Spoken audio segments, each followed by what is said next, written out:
Olá, estamos iniciando o nosso terceiro e último evento referente à reforma tributária ampla e no evento de hoje a gente vai tratar da reforma no âmbito dos tributos municipais e também do Distrito Federal que possui essa competência cumulativa. Caso você queira acompanhar com a gente, pode fazer o download do material que está disponível logo aqui abaixo do nosso vídeo. Tem tanto as telas como um resumo da reforma tributária ampla realizada pelo deputado Raul. Caso você tenha algum tipo de dúvida, tenha algum tipo de pergunta, também pode nos encaminhar. Tanto eu como o seu Newton, que está aqui com a gente, vai acompanhar e vai tentar solucionar as suas dúvidas, né? Bom dia, seu Newton. Bom dia, Samira. Então, estamos aqui, como a Samira falou, para o último de uma série, uma trilogia que estamos falando a respeito disso, né? Nós já gravamos o primeiro da série, que falamos a respeito dos tributos da União. Fizemos o segundo, na semana passada falamos dos tributos dos estados e do Distrito Federal. E, finalmente, nesse último da trilogia, nós vamos conversar a respeito dos tributos dos municípios.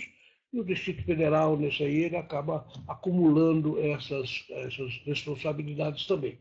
Muito bem, então daqui nós vamos dar uma discutida geral a respeito do que o projeto que está hoje na Câmara destina de tributos para os municípios. Vejam, nós estamos conversando a respeito de um projeto, nada disso é verdade por enquanto, não é lei, não é nada.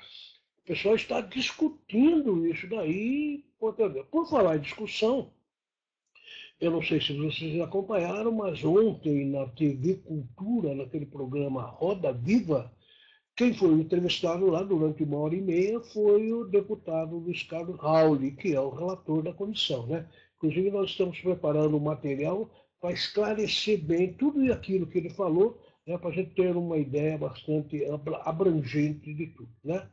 Então tá bom, então vamos conversar a respeito dos tributos que serão atribuídos aos municípios na reforma tributária ampla. É interessante que, como a gente já vem discutindo aí nos últimos eventos, o Raul traz uma proposta de separação de tributação. Então, a União vai ficar pela tributação da renda, os estados pelas tributações do consumo e, por fim, o município vai ficar com todas as tributações no que diz respeito à propriedade. Exceto, é claro, o ITR, que vai permanecer com a União, e esse ITR vai ter parte da sua renda destinada aos municípios, podendo ser 50% ou 100% da renda do ITR. Será 50% quando os municípios não ficarem responsáveis pela fiscalização e arrecadação do tributo, e será 100% quando os municípios ficarem, então, responsáveis pela fiscalização e também pela arrecadação do tributo. O IPVA e o ITCMD permanecem na competência dos estados, como a gente falou no evento da semana passada, mas a sua arrecadação vai ser totalmente convertida para os municípios.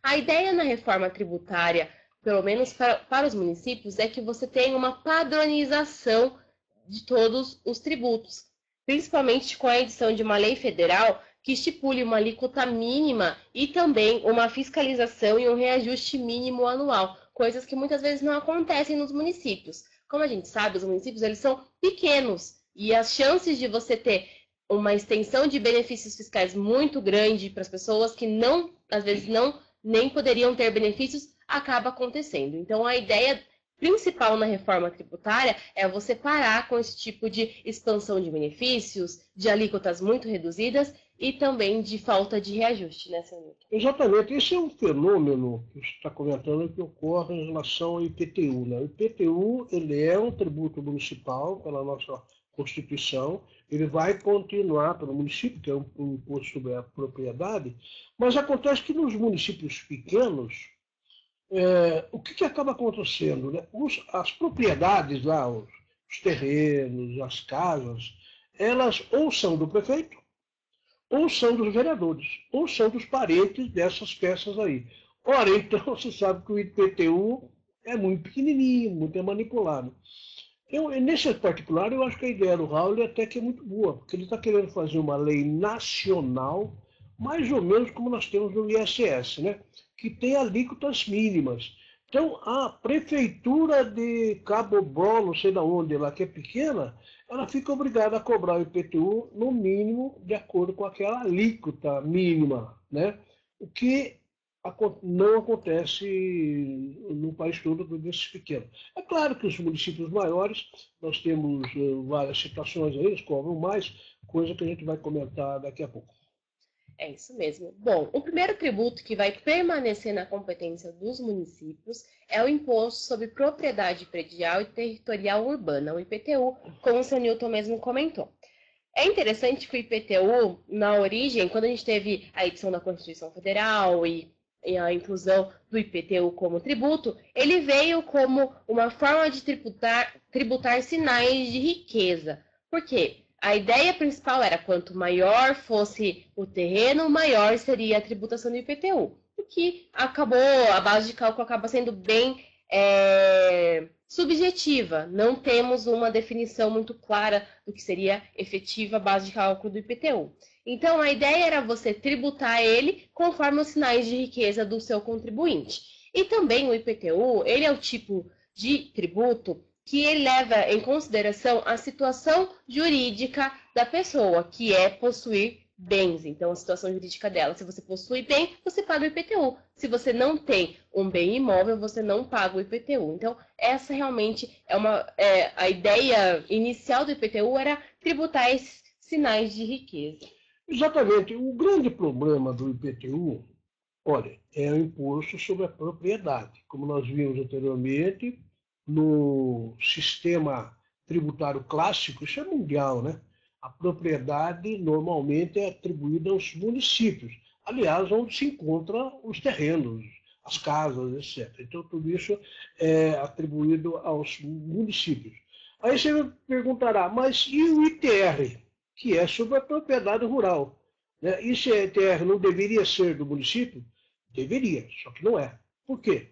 Segundo alega, e hoje o ITR é federal, da União, e alega a comissão que é o seguinte, olha, nós temos toda uma estrutura para cobrar o ITR no Brasil inteiro, um país de dimensões continentais, se a gente passar isso para os municípios, 5.700 municípios, eles não têm condição de administrar isso aí, aquela história do município pequeno. Então, na ideia é que o ITR permaneça na competência da União, mas toda uma parte dessa arrecadação venha para os municípios. Mas deixa eu voltar na questão do IPTU. Qual que é o grande problema do IPTU? É a base de cálculo. Porque, normalmente, as legislações municipais, quando falam da base de cálculo do IPTU, elas falam que ou é o valor da operação, por exemplo, você vendeu uma casa por 100 mil, aquilo é a base de cálculo do IPTU, os cartórios fazem isso. Ou, se não, o valor venal. Olha, nós sabemos que venal é o valor de venda, é o valor que se você negocia. Aí é que está o problema. Porque as prefeituras, elas, como aqui em Sorocaba, né, fazem um levantamento dos imóveis em todo o território, qual seria o valor venal da casa, do terreno, do galpão, e vai por aí afora. Só que isso é uma espécie de uma atribuição do setor específico da prefeitura. E aí a prefeitura fala, olha, meu amigo, você tem um terreno? O seu terreno para pagar IPTU vale 100. Aí o contribuinte fala, mas não vale 100. Vale 80, vale 70. E aí esse conflito é permanente, né? Exatamente. Aqui em Sorocaba, por exemplo, é recente. Há uns 20 dias atrás, a prefeitura ela tinha reformular a lei do IPTU e alterar totalmente a planta geral dos valores. A planta geral, quer dizer, da cidade inteira, para aumentar a arrecadação de IPTU. Na Câmara Municipal, isso não foi aprovado. E o que os nossos edis fizeram? Pegaram o valor do ano passado, acresceram o IPCA, que é muito pouco, e vão cobrar agora nesse ano, entendeu? Então, essa manipulação da questão do preço, valor venal, valor da operação, né, ela realmente tem muito a ver. A planta geral de valores ela é uma briga permanente entre os contribuintes. Né? Esse é o problema do IPTU. É o imposto sobre a propriedade, é imposto sobre a propriedade urbana, porque a rural pertence à competência do ITR, que é propriedade também, deveria ser vir para o município, mas parece que a ideia é deixá-la a cargo da União, pelo menos a cobrança, e depois se entender com os municípios. É até importante nesse ponto justamente essa unificação, através de uma lei federal, desses tributos municipais, porque que nem a gente pode perceber, a atualização deles muitas vezes é precarizada, tendo em vista que depende da vontade, muitas vezes, dos vereadores e também do prefeito. E é claro que o vereador não vai querer acabar sujando, digamos assim, o seu nome como quem aumentou um tributo e depois acaba perdendo votos, né? Então, isso é um dos fatores que a reforma quer mudar, quer ter então uma estabilização, estabelecer um reajuste mínimo, assim agrada os gregos e os troianos, né, seu Newton? Ou desagrada os dois, né? Agora, o importante é saber o seguinte, olha, isso é uma verdade terrível. O potencial de arrecadação do IPTU no Brasil, digamos que fosse 100. Sabe quanto o país inteiro arrecada de IPTU, todos os 5.700 municípios? 40. Nós só arrecadamos 40% daquilo que as prefeituras poderiam arrecadar no IPTU. Tudo por quê? Tudo por causa dessa tal de legislação manuseada, negociada e assim por diante, né? Mas é uma pena, mas é um imposto realmente mais justo, né? Porque cobra mais IPTU de que tem casas maiores, mais propriedades, etc.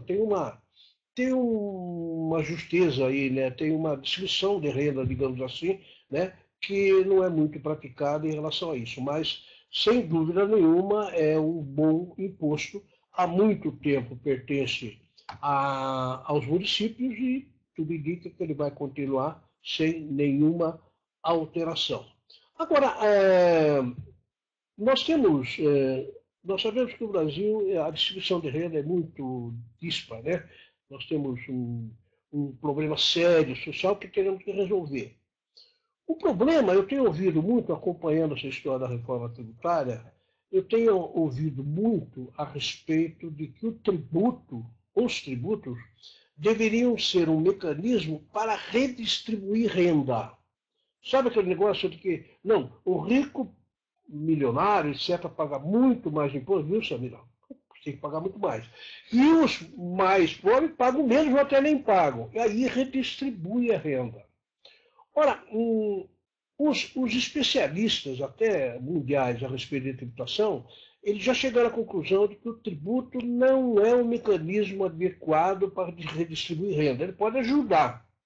Tributa, aquela ganha grandes fortunas, aumenta a tabela, faz uma série de coisas. Ele pode ajudar, mas ele não é um mecanismo adequado para redistribuir renda. Então, quem pensa desse jeito tem muita esperança, coloca muita esperança em cima da questão tributária, mas precisa saber que não é bem por aí, não é só isso. Na verdade, o sistema tributário tem que ser justo, tem que ter equânimo, tem que ter bem feito, tem que ser simples, tal, e ele pode ajudar na distribuição de renda, na redistribuição, né? Mas ele não é uma boa ideia só para isso. Só para isso não funciona. Ele ajuda, mas não é a única solução exclusiva. Até porque o tributo arrecadado tem que ser corretamente direcionado, né? Não adianta a gente aumentar a arrecadação, né, seu Newton? E esse tributo não ser direcionado aí para que se desenvolvam atividades tanto sociais quanto econômicas que ajudem a alavancar o Brasil. Não adianta só. Eu acho que o maior problema do brasileiro em pagar o tributo é não ver o retorno desse tributo. Muitas vezes a gente paga uma carga tributária enorme, principalmente pessoa jurídica, a gente, na pessoa física, muitas vezes acabamos pagando uma carga muito alta, mas a gente não vê retorno. Tudo a gente depende do particular, do privado, e acaba pagando, digamos, até 2 vezes, né? A gente ajuda o Estado e também ajuda o privado. E tem um problema muito mais sério, viu, Samira, que nós sabemos, que é o seguinte: o imposto de renda da pessoa física sou eu que pago. O imposto de renda da jurídica é minha empresa, tal que paga. Então, tudo isso é muito aparente. O que é terrível no Brasil são os impostos que você não percebe. Por exemplo, você comprou um refrigerante, quanto você paga de refrigerante, de imposto? Quanto você paga de imposto no computador? Quanto você paga de imposto numa mesa, numa cadeira, numa televisão? Isso no Brasil é praticamente impossível. Você sabe que no exterior, por exemplo, você visita um país, compra as coisas e pede a nota. Quando você vai passar na aduaneira para sair do país, você apresenta a nota na Receita Federal do país e ele te devolve em dinheiro. Por exemplo, você esteve na Espanha e rodou lá durante 5 dias, comprou várias coisinhas lá e tal, né? E aí deu tantos, você pagou 100 euros de imposto, está na nota ali, né? Numa nota, noutra nota, soma tudo. Ora, você pagou 100 euros de imposto, você apresenta na Receita Espanhola, eles devolvem 100 para você, em dinheiro. Então você volta quando isso é. Todo imposto que se pagou lá na Espanha para a Espanha, porque o dinheiro fica na Espanha, ele te devolve em dinheiro. Isso é excelente. Agora, vai fazer isso no Brasil? Por exemplo, o cara comprou uma cadeira. Quanto que a empresa que vendeu a cadeira vai colocar? Nós temos uma lei que obriga a colocar o valor do imposto, mas é praticamente impossível. Se somar toda essa confusão de tributos aí, nós não sabemos exatamente quando. Isso é lamentável. Eu acho, pelo menos tenho esperança, que se a reforma tributária vai conseguir fazer isso.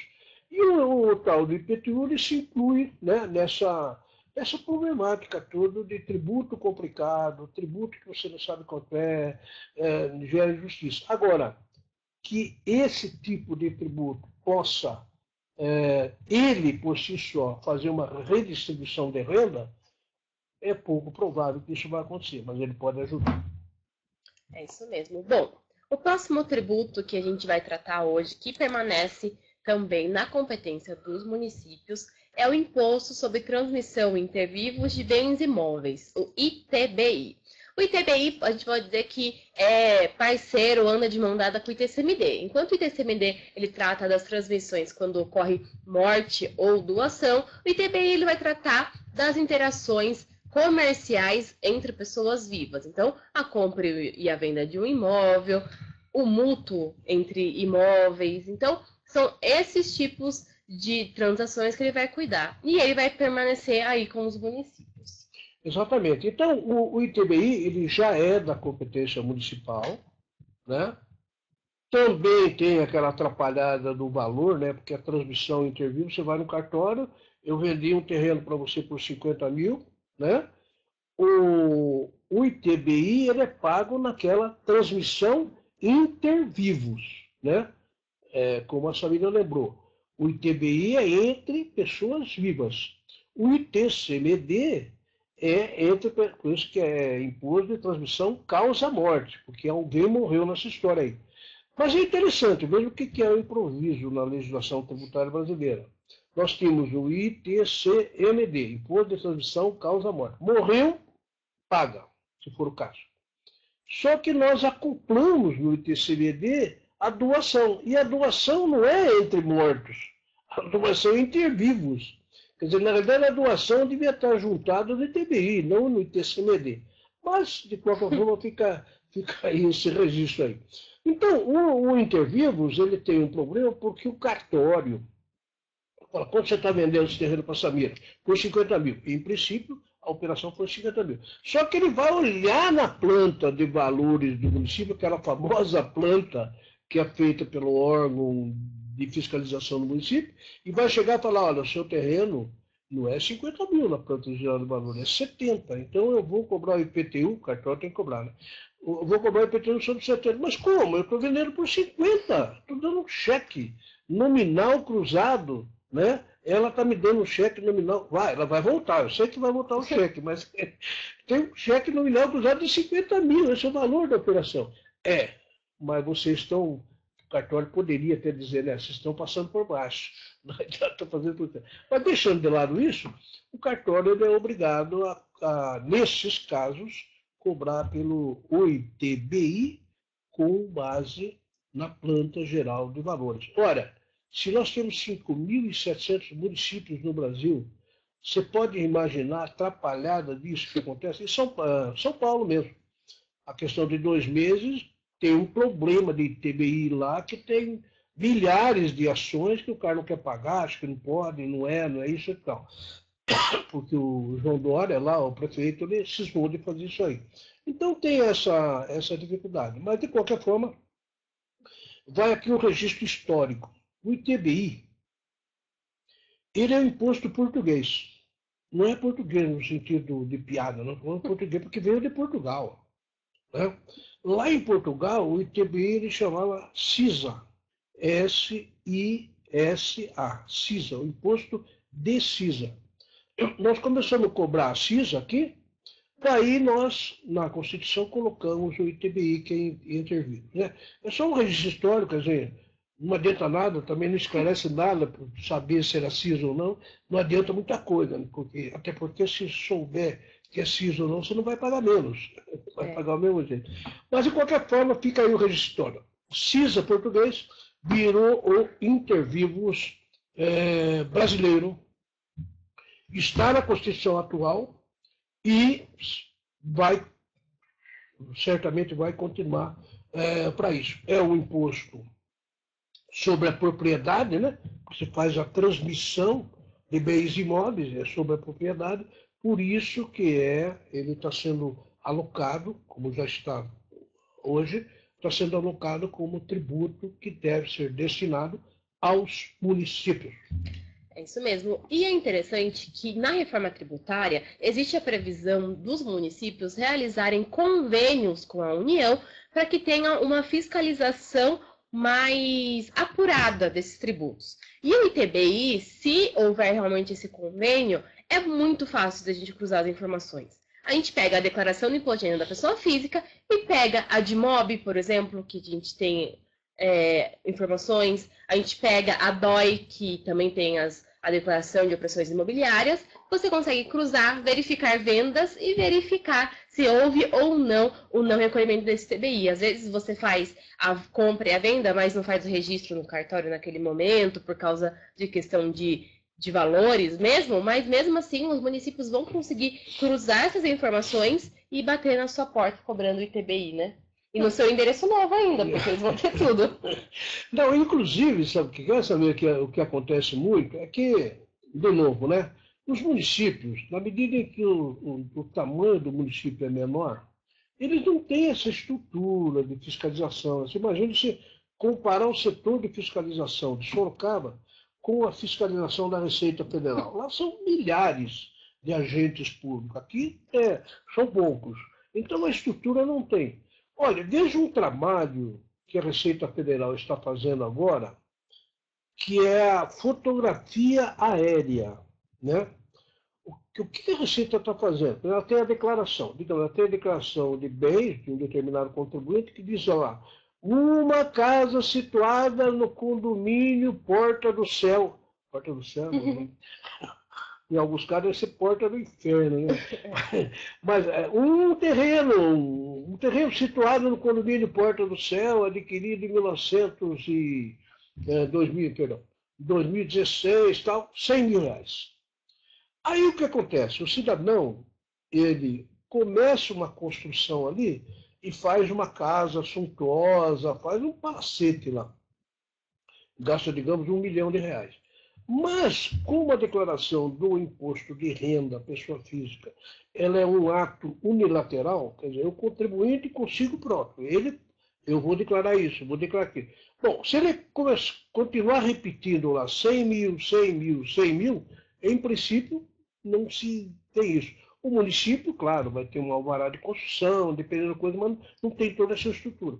O que a Receita Federal anda fazendo em algumas cidades, e cada vez aumenta mais? Ela pega um helicóptero, sobe no condomínio e lá de cima fotografa. Fotografa aquele terreno, pá. Aí chega na declaração e fala, nesse terreno, na quadra L, no terreno tal, o cara está declarando um terreno por 100 mil. Só que tem uma mansão ali, que está aqui a prova fotográfica, que vale R$1 milhão. E aí o que acontece? A Receita Federal justifica isso como se fosse uma sonegação, né?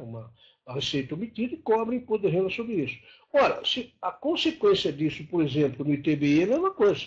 O cara vai vender o terreno por 100, um terreno que tem uma casa em cima, uma série de detalhes aí, né? Então, esse cruzamento que você falou entre a Receita Federal e os municípios é muito importante exatamente por causa desse aspecto. A você pegar no ITR mais ainda, né? Porque ITR nós temos extensão territorial, a Receita Federal tem razoável controle sobre isso. Os municípios têm muito pouco. Bom, aqui a gente finaliza os impostos que vão permanecer na competência dos municípios. E aí vocês podem se questionar, mas cadê o ISS nessa história? Aonde foi parar o ISS? O ISS não foi parar em nenhum lugar. Pela reforma tributária, ele vai ser extinto e incorporado no IBS que a gente tratou lá no programa anterior dos estados. Exatamente. Nós vimos que vários tributos serão incorporados ao IVA, que está sendo chamado no Brasil de IBS, Imposto sobre Bens e Serviços. O ISS vai lá. Bom, nós sabemos que o ISS é uma das receitas mais importantes para a maioria dos municípios, sem dúvida nenhuma. Imagina um município como São Paulo, quanto se arrecada do ISS. E, de repente, da noite para o dia, não tem mais ISS. O ISS está no IVA. E o IVA, como nós vimos, é competência dos estados. O grande problema que existe aí é poder falar, não tem problema, eu arrecado 100 no ISS e eu vou arrecadar 100 embutido no IVA. E depois eu pego pelo IVA. É muito bonito de falar. O problema é que se o município de São Paulo, que arrecada 100 do ISS, vai arrecadar 100 do IBS, a partir de uma determinada data, o dinheiro, aquele dinheiro que antes estava no cofre dele, entrava no dinheiro dele, está no cofre do Estado. Aí o Estado é de outro partido. Aí o cara é de outra linha política. Aí não, a prefeitura ainda não apresentou o balancete, não sei aonde, e a verba fica parada. Então, esse problema político realmente é muito sério. Aí a maior resistência hoje dos municípios ao aceitar o IVA está exatamente aí, né? Os municípios, eles acham que eles vão perder autonomia num dinheiro que eles arrecadam e, de repente, isso vai ser carreado para o Estado primeiro. Claro, pela lei vem para ele também, mas pode não vir na mesma hora, no mesmo momento, né? Então, isso é um problema sério, mas, de qualquer forma, no projeto está prevista a extinção do ISS e a sua incorporação no IVA. Aliás, tem essa questão do dinheiro transitar dali para lá, tem uma questão que eu gostaria de discutir também. Nessa entrevista ontem que o Raul deu lá na TV Cultura, né, no Roda Viva, esse tema foi levantado. Sim, mas os municípios não vão receber ISS, como é que fica e tal? Ele falou, não, agora vai ser tudo eletrônico. Tecnologia de ponta, né? Tecnologia de primeiro mundo. Aí o jornalista não entendeu, que perguntou não entendeu, os outros também não entenderam, o entrevistador não entendeu e eu lá menos ainda. Porque, como essa transferência eletrônica? O Raul falou o seguinte, olha, quando você presta um serviço, uma empresa presta um serviço por R$1.000, digamos, que tenha um IVA em cima daquilo. A pessoa, né, o tomador do serviço, você apresenta a conta num smartphone de R$1.000, digamos. Aí o cara vai transferir eletronicamente e aquele dinheiro, aquele imposto que está ali, ele imediatamente vai para onde ele deve ir. Quer dizer, e para onde deveria ir, pelo menos uma parte, para o município. Então, é assim que vai funcionar. Ele só não explicou se não tiver energia e se a bateria acabar. Né? Mas ele fala, não, na hora, aquilo faz assim, é muito bonito, né? Mas eu não sei até onde isso vai funcionar. Mas ele diz que a atribuição da receita e das divisões da receita serão automáticas e ninguém vai perder. Não vai acontecer nada. Quer dizer, como nós somos contribuintes, De repente esse dinheiro vai não sei para onde e depois a Receita vai cobrar de novo. E pior que a municipal, a federal, a estadual vai cobrar de nós um negócio que nós já paguemos, né? Como diz no interior. Mas, enfim, essa é a ideia, né? Que se tudo funcionar beleza, não vejo problema nenhum. O ISS.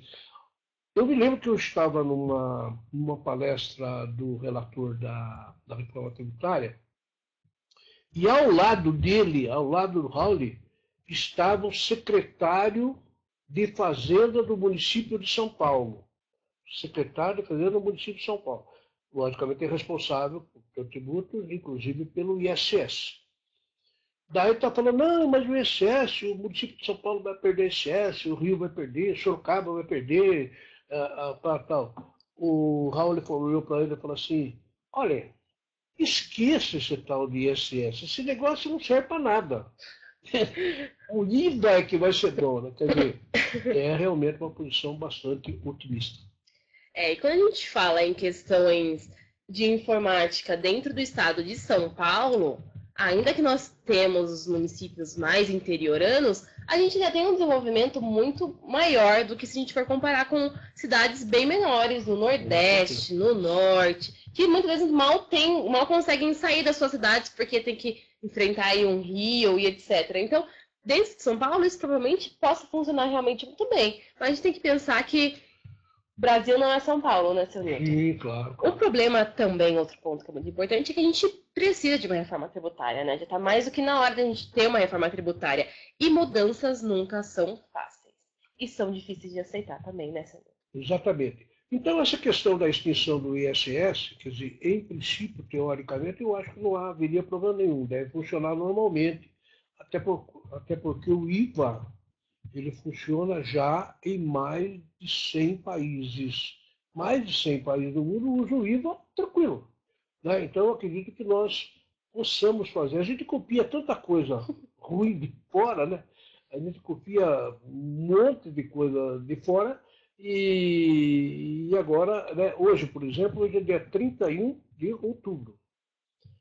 Hoje é o dia do Halloween. Não é isso? Eu estava pensando em vir fantasiado de bruxa, mas a minha fantasia não chegou pelo correio, pedi no digital, não chegou. Então, o que acontece? Eu vi no Facebook que o cara falou o seguinte, olha, o Halloween é uma festa americana, isso é uma invasão cultural, é um país poderoso que domina o mundo e está trazendo para nós coisa que não é nosso. Para nós devíamos fazer o dia do Saci, da mula sem cabeça, essas coisas aí que tem o folclore nacional, e não o Halloween. Aí o cara, na mensagem de debate, escreveu o seguinte, beleza, nós temos que reverenciar o Saci. Só que você não podia fazer uma campanha dessa no Facebook, porque senão tem que proibir o Facebook também. Daí o cara falou lá do coisa e falou, não, aí não, né? Então, tá bom. Aí já não é invasão cultural, né? Facebook não é invasão cultural. Imagina, o Facebook foi criado numa oficina aqui de Capela do Alto, deve ter sido, né?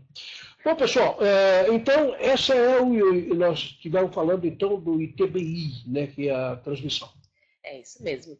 Bom, o próximo tributo que vai continuar na competência dos municípios, assim como a gente tem nas competências do Estado, do Distrito Federal e da própria União, é as contribuições para o custeio da previdência dos seus próprios servidores.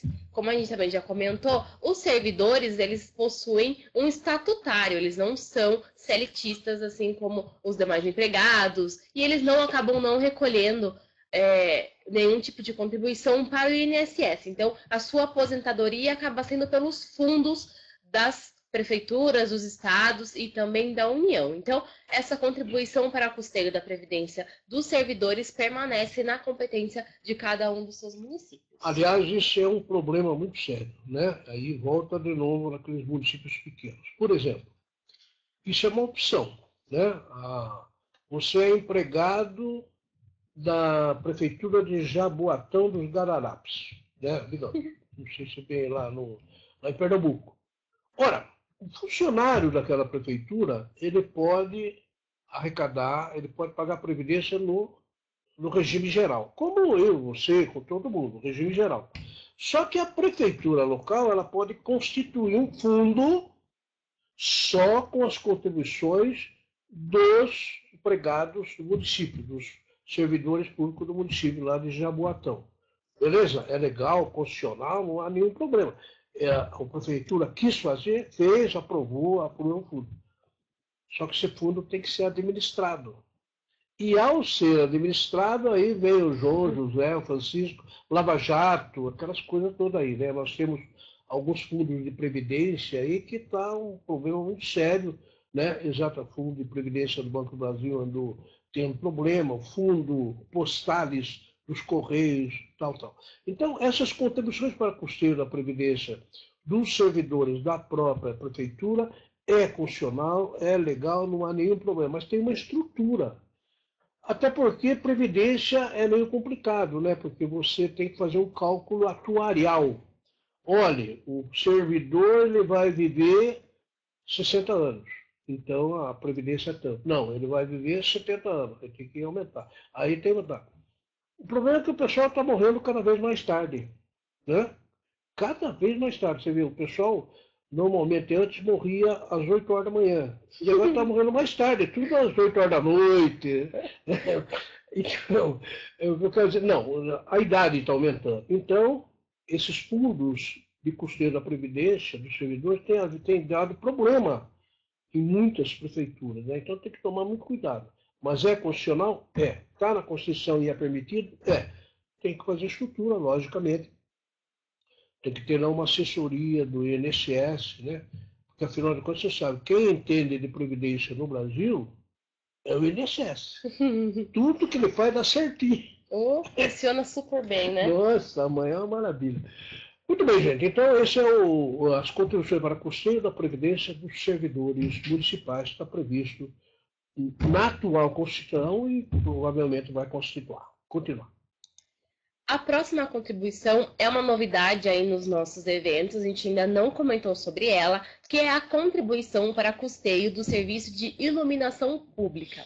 Existe sim uma previsão constitucional para a instituição desse tipo de contribuição, está lá no artigo 149-A da Constituição Federal, mas é muito difícil de se conseguir instituir, porque ela tem um sério problema junto com popular, digamos, né, seu Newton? Então, a instituição desse tipo de contribuição muitas vezes acaba não acontecendo.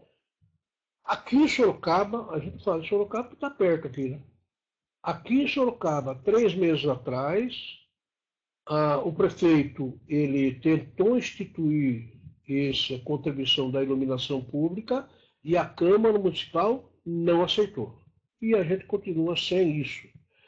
O que é essa contribuição para a iluminação pública? Olha, quando você anda na rua, está tudo iluminado. Não está tudo iluminado? Então você não tem perigo, não vai ser assaltado, não vai acontecer nada. Tem perfeito funcionamento. Isso, você anda às 2 horas da madrugada em qualquer rua de Sorocaba, não vai acontecer nada. Se você tiver um carro blindado e com segurança do lado. Por quê? Porque realmente a iluminação pública é um problema muito sério no país, né? Nós sabemos, nós somos campeões aí de assaltos, assassinatos, estupro e vai por aí afora, né? Então, latrocínio, nós temos um cardápio bastante variado aí de levar a vida humana embora. Olha, a iluminação pública, né? Ele vai resolver isso aí, mas ela pode impedir, né? Ou ela pode inibir um pouco. Nós sabemos hoje que, por exemplo, hoje tem câmera em tudo quanto é lugar. Não existe nenhum lugar no mundo que você não tenha uma câmera olhando para você e está escrito sorria. Você está, não é verdade? Onde você entra, sorria, você está sendo filmado. Você fica vendo tanta câmera que você fica de mau humor e não consegue nem sorrir mais de tanta câmera. Ora, se nós tivéssemos iluminação pública em todas as vias públicas, claro, não todas, a maioria, o que vai acontecer? Como tem muita câmera, ela acaba pegando o gatuno, o ladrão, o assassino, e vai por aí fora, entendeu? Com a iluminação. Né? E isso melhora muita coisa, sem dúvida nenhuma, né? Claro. Se imagine na sua casa se não tiver iluminação. Né? a luz de vela, bom, tudo bem, um jantarzinho, a luz de vela tal, até que tem, beleza tal, mas vela todo dia também. Então, o problema é o seguinte, a iluminação pública é realmente necessária, tanto que ela foi instituída na Constituição como uma contribuição. O problema é que as prefeituras não têm conseguido aprovar essa tal iluminação pública, né? E aí a gente continua no escuro, né? Não tem que continuar no escuro, tem o risco disso, tem o risco daquilo. Eu, particularmente, até acho que é uma boa providência, né? Eu acho que seria interessante, mas o munícipe, ele já acha que ele paga tanta coisa que pagar para acender a luz também é demais. Então tem esse problema, mas é sem dúvida nenhuma, uma contribuição. E ela foi colocada na Constituição exatamente para nós criarmos uma legislação nacional, né? Aí você pega uma prefeitura do interior do Amazonas lá e tal, né? Não tem como iluminar a cidade e tal, aí o prefeito poderia instituir essa taxa com base na Constituição, que podia virar esse serviço. Quer dizer, ele tem uma lógica. A única lógica que não consegue vencer é o bolso do contribuinte, que não acredita muito nessas histórias aí. Mas, de qualquer forma, né? Porque, na realidade, é o seguinte, a gente já paga para isso, paga imposto para aquilo, paga imposto para aquilo, agora paga de iluminação, os caras já estão com medo de cobrar imposto sobre o ar que nós respiramos, né? O que é um problema sério aí, porque seria um imposto sobre a sustentabilidade. Muito bem, pessoal. Então, essa contribuição da iluminação pública que não vingou aqui em Sorocaba e em muitos municípios.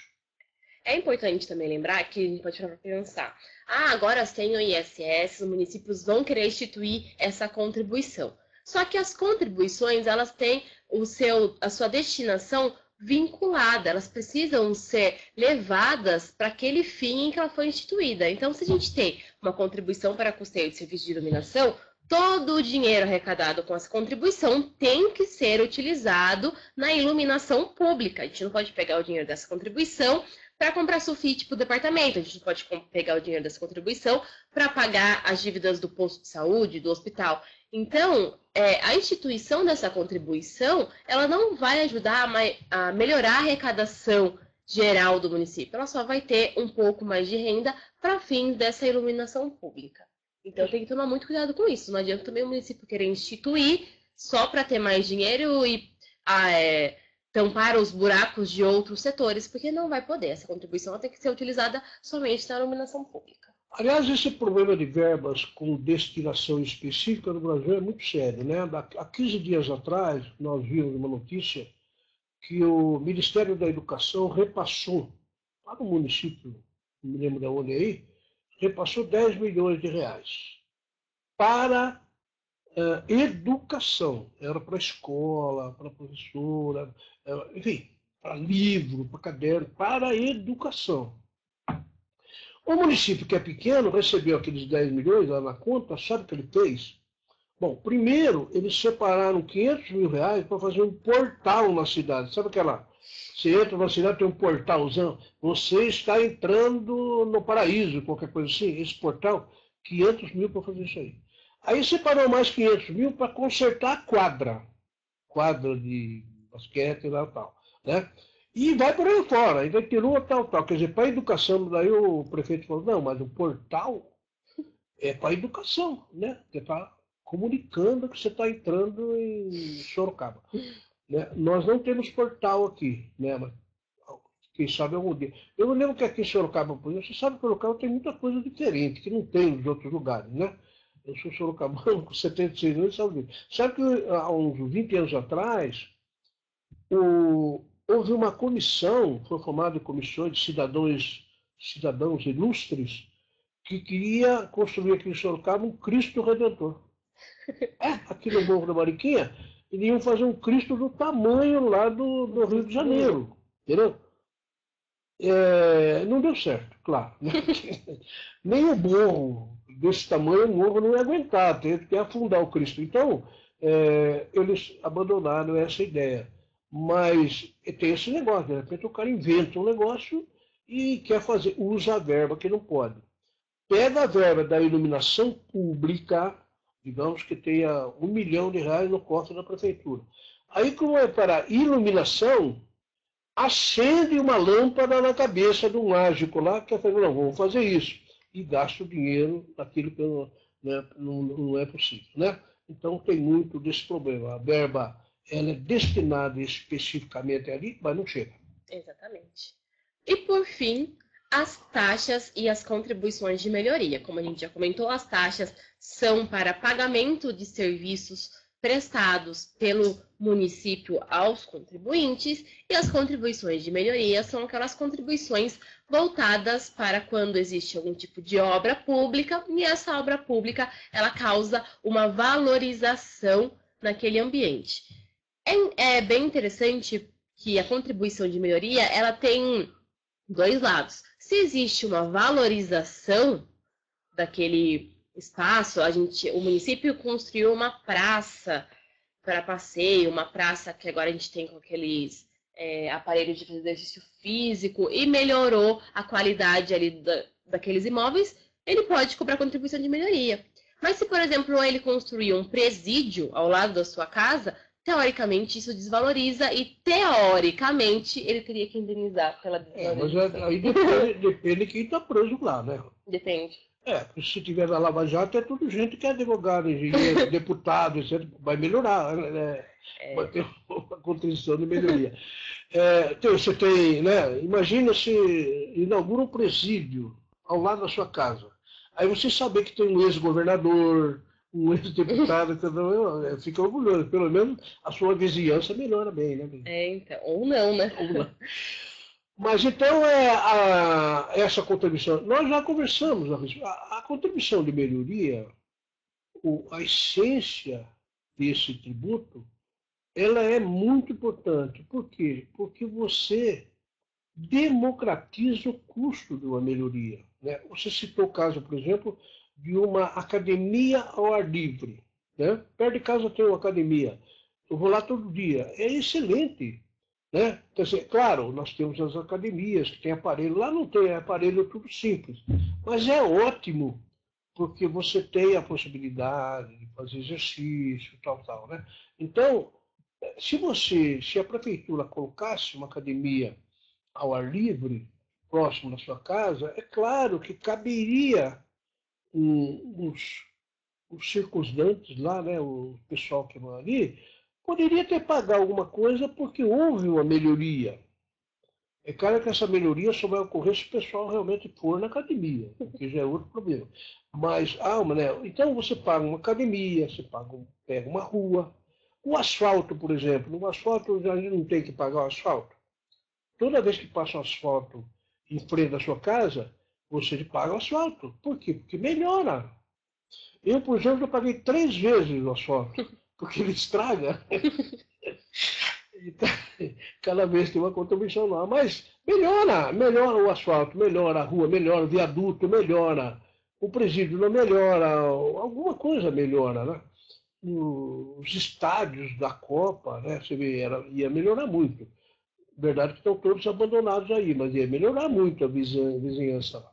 Então, essa contribuição de melhoria, na minha ideia, eu acho que é realmente um grande tributo, uma grande invenção, e, claro, tem que ser bem empregado. Essa dificuldade de avaliar o que melhorou é que são elas, né? Como é que você vai atribuir para um, para outro, essa melhoria total? Claro, pega o valor da obra, divide pelos moradores e cobra lá. É que o pessoal nunca não está muito disposto a isso, então é um tributo que é difícil de ser cobrado. Muito bem, gente. Nós temos 10 minutos ainda, mas eu queria fazer algumas considerações sobre outros tributos. Então, como a gente pode perceber, dentro dos municípios, a gente não teve uma mudança tão brusca dentro da reforma tributária. A única coisa que efetivamente mudou foi a retirada do ISS, que antes era das competências dos municípios, e ele foi extinto, ele nem foi transferido, digamos, para outra competência, ele foi incorporado pelo próprio IBS. Então, é a extinção. Os municípios, em geral, vão acabar permanecendo na sua própria rotina, né, seu Nilton? Exatamente. Bom, mas eu queria fazer dois comentários sobre dois tributos que me parecem muito oportunos. O primeiro que eu queria falar é sobre o ITCMD, que não está aqui na relação, porque, como nós sabemos, o projeto ele é hoje do Estado e ele vai para a União, né? A ideia da comissão é que o que o ITCMD, ele saia dos estados e vai para a União. Só que, né, a parte da arrecadação vai ficar para os municípios. O problema é o seguinte, nós temos conversado muito a respeito do imposto sobre grandes fortunas, e todo mundo sempre fala, mas ontem mesmo na entrevista estava lá, né, tinha um deputado que falava, por que nós não instituímos o imposto sobre grandes fortunas?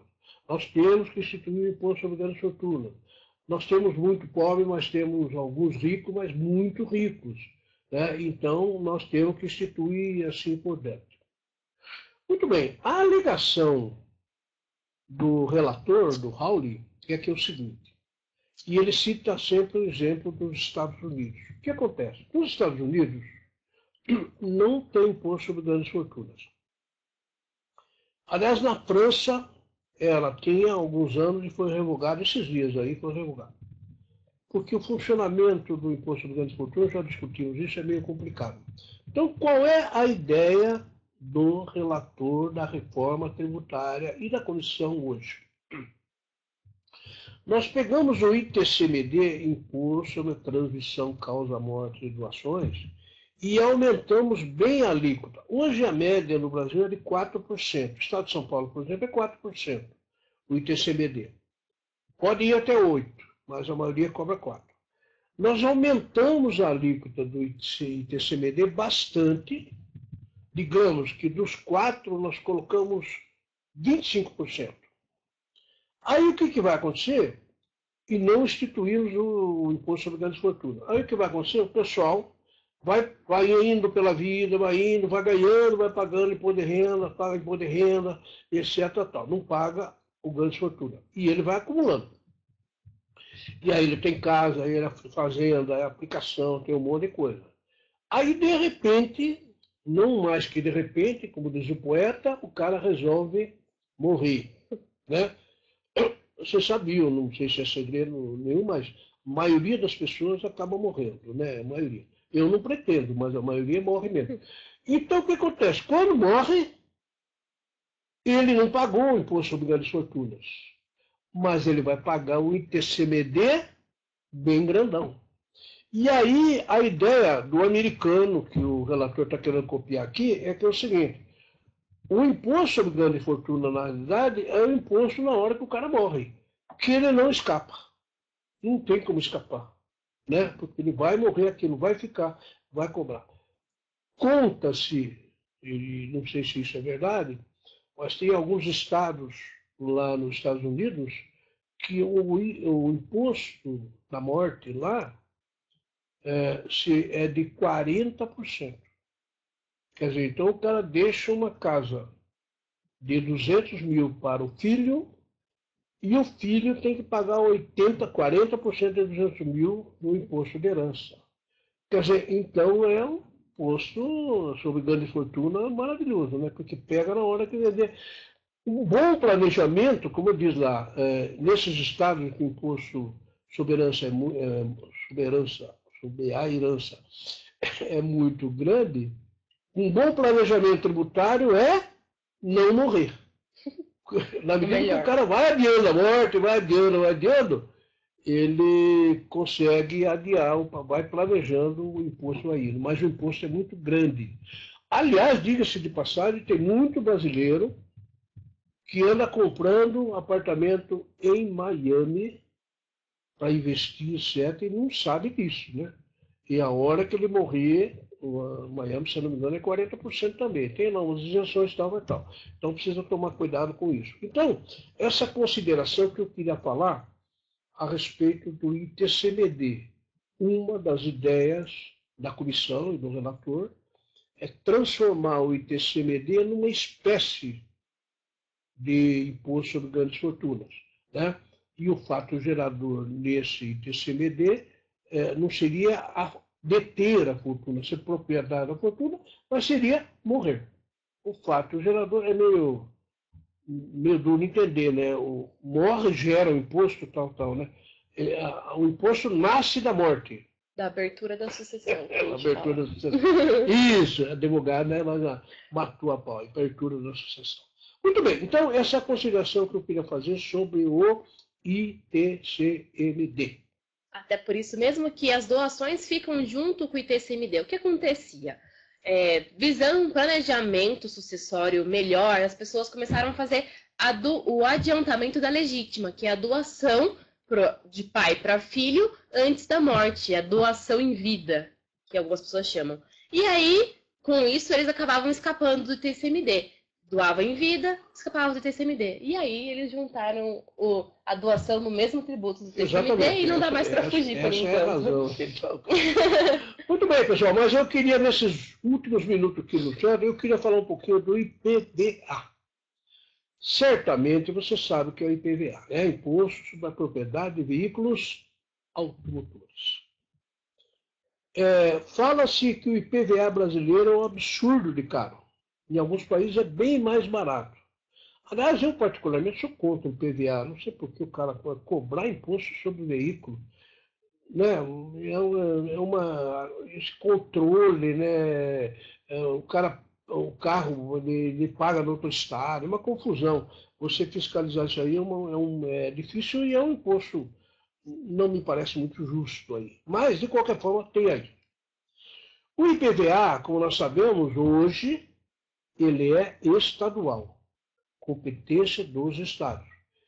E, pelo projeto, vai continuar a competência dos estados. Não há nenhuma previsão de mudar o IPVA para outro, ele vai continuar com o estado. Só que com o seguinte detalhe.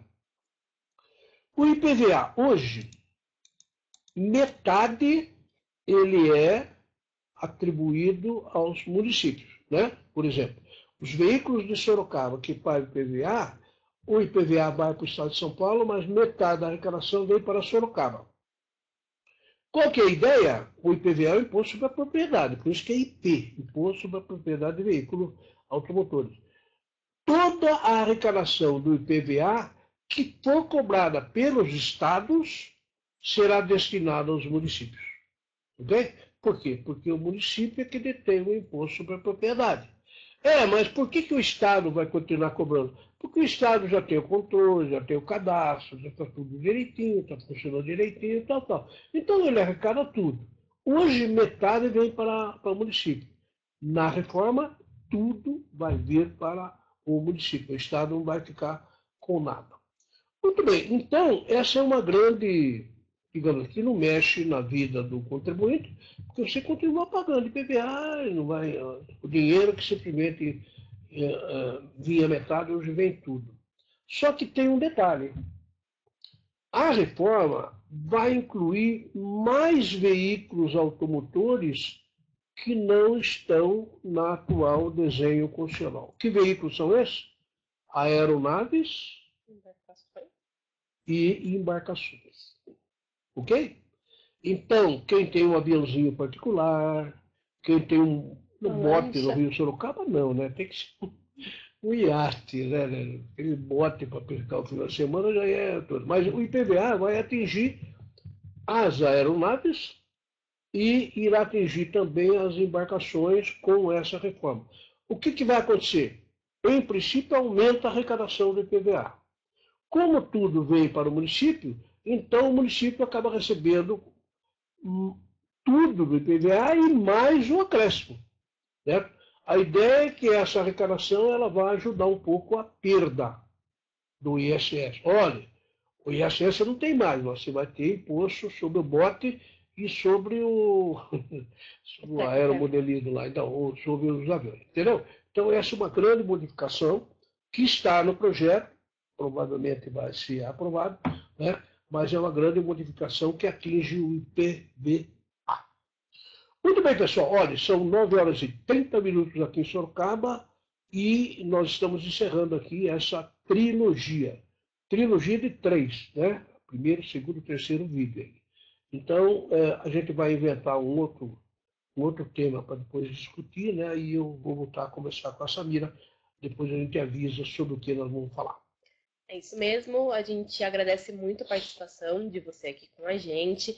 Caso tenham restado dúvidas, nós estamos sempre disponíveis na consultoria, podem ligar aqui para a gente, não tem nenhum problema. Eu agradeço também o seu Newton pela participação e pela ajuda aqui no nosso evento. Beleza, eu que agradeço. Agora eu quero lembrar a todos que o blog da Reforma Tributária está no ar, todo mundo está entrando lá, está verificando todas as novidades, tudo que está acontecendo está colocando lá, inclusive esses 3 vídeos estarão lá, 2 já terá hoje, e já estamos colocando lá, né? Então pode frequentar. E eu queria avisar que a entrevista do Raul ontem na TV Cultura, no programa Roda Viva, nós vamos fazer uma série abordando esse tema, explicando direitinho quais são as ideias que o relator e que a comissão tem a respeito disso, já que parece, né, que o governo federal resolveu mesmo agora patrocinar essa tal reforma tributária ampla. Muito obrigado e espero vê-los numa próxima oportunidade. Tchau. Muito obrigada e tchau.